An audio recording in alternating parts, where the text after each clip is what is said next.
اشتريت سلسلة من محل تحف بس ما كانتش عادية.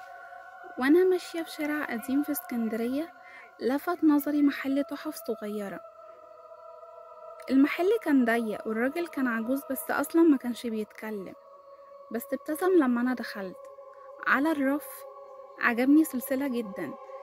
هي كانت فضة بس شكلها قديم. فيها حاجة شدتني، فيها حجر اسود صغير جدا بيلمع بطريقة غريبة. سألت الراجل السلسلة دي بكام؟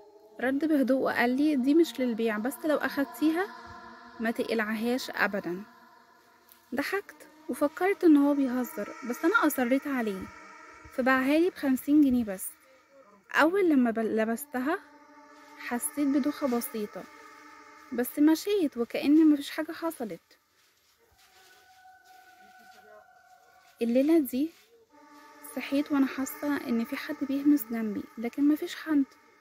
بصيت في المراية لقيت رقبتي فيها علامة حمراء مكان السلسلة، وكأن الحجر الأسود بينور بنور خفيف، كأنه قلب بينبض.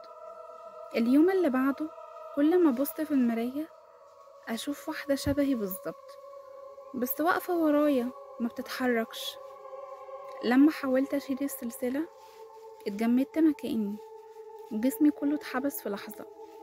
وفي ورقة لقيتها تحت المخدة مكتوب فيها اللي لبس السلسلة اتحجز نصه في المراية.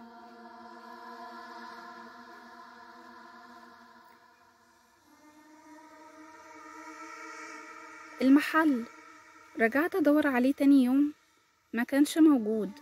المكان اللي كان فيه فاضي ومحروق من جوه.